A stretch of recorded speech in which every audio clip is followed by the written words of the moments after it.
Often, homelessness is perceived as an unsolvable issue. Yet, one nation seems to have pinpointed an answer: Finland. They've pioneered an innovative approach to assist the homeless in reintegrating into society. Their goal? To fully eliminate homelessness by 2027. While Japan boasts the lowest homelessness statistics, their success raises eyebrows. On the contrary, Finland consistently receives acclaim for their achievements. So, what's Finland's secret? And why isn't this method being adopted universally? Let's dive into how Finland addressed homelessness. But before we delve deeper, a brief note: if you appreciate my efforts to deconstruct global issues, moving past just the headlines, think about supporting me on Patreon.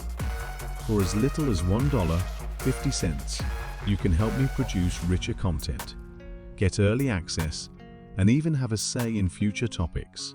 Visit patreon.com/explainedwithdom for more. Now back to our story. Notably, Finland stands out in the EU for consistently reducing its homeless population. And it's not that other European nations aren't making efforts. They have shelters, aid organizations, and even national plans in place. Yet countries like the UK, Germany, and France see their figures rising, not falling. So, what's the unique touch Finland brings to the table? To put it simply, if you want conventional outcomes, follow the crowd. But if you aim for distinct results, unique tactics are imperative. That's precisely what the Finns did. They revolutionized the usual take on homelessness, introducing a groundbreaking strategy termed housing first. Generally, homelessness isn't a random occurrence. It might be due to mental health challenges, substance abuse, job loss, or other reasons. However, the prevalent mindset in most nations is sequential. Address personal issues while in a temporary shelter, and then, if successful, one might earn a permanent place to live.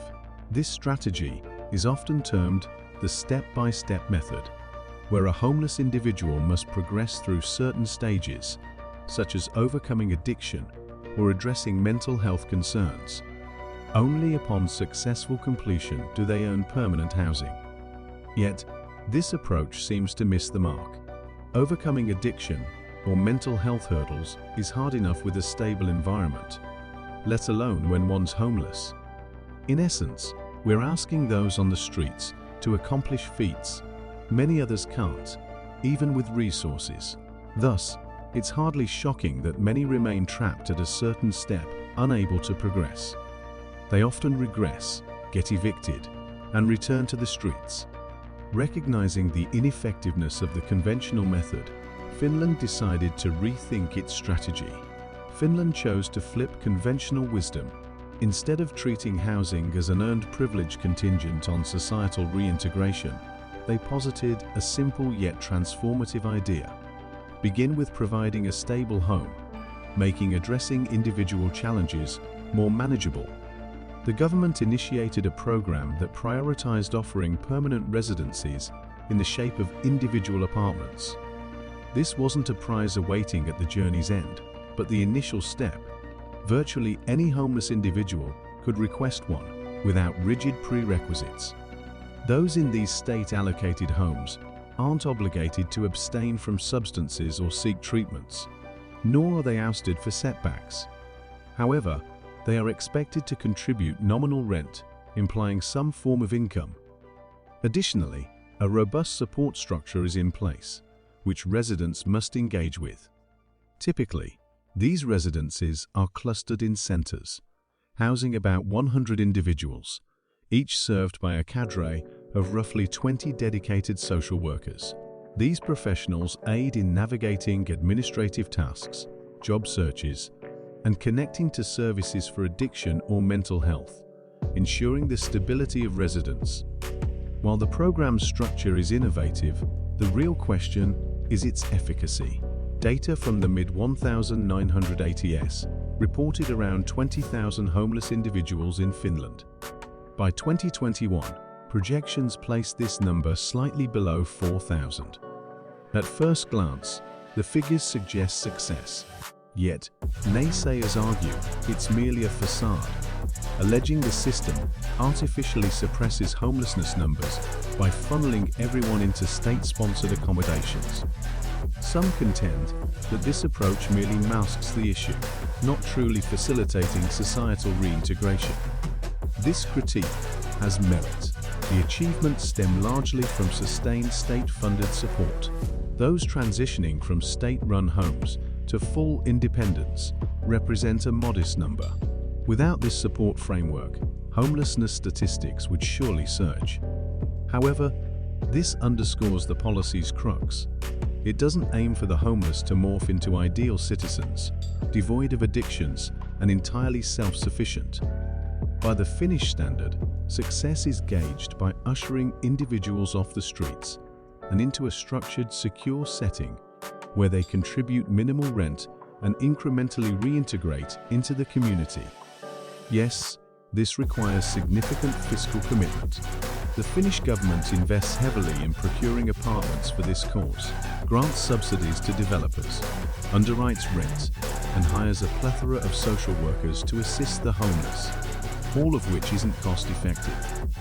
Yet per Finland's data, the strategy is economically sound. An examination of associated expenses reveals that housing a homeless person, factoring in all these costs, results in an annual savings of €15,000 for the nation.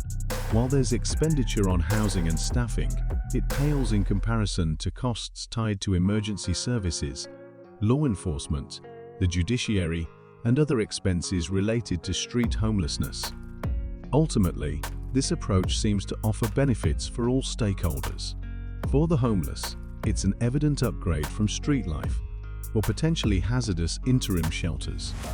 The general populace benefits too, as they face fewer challenges tied to street crimes, substance abuse, and other related concerns.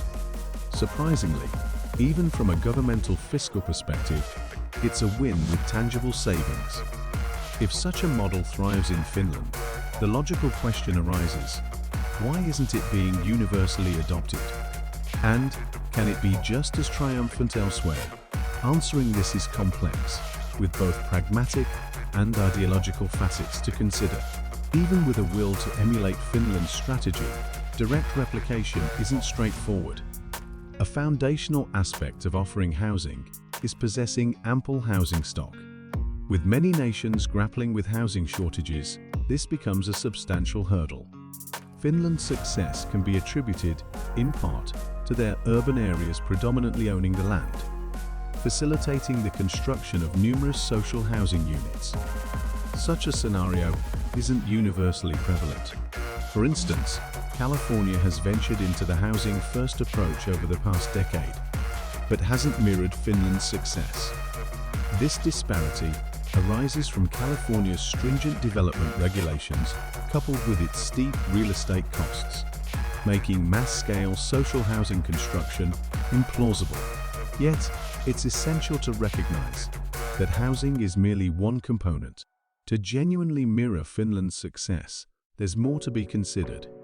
For this approach to work comprehensively, there's a need for a robust social support infrastructure, abundant social workers, and wide-reaching access to healthcare, including mental health and addiction recovery services. However, California falls short in these areas. Beyond logistical hurdles, ideological beliefs play a significant role in the resistance to such a policy. A prevailing notion exists that housing should be earned by the homeless rather than being seen as a fundamental right, as granting it might set an unfavorable standard. This viewpoint persists, even if the empirical evidence suggests otherwise. While Finland possesses distinct advantages facilitating this model, it's not infeasible for other regions to adopt a similar framework. However, it demands substantial resource allocation, a long-term commitment extending over decades, and seamless integration within a broader, efficient social safety net to lift individuals up. Given these complexities, Finland might retain its distinctive stance in addressing homelessness for some time to come.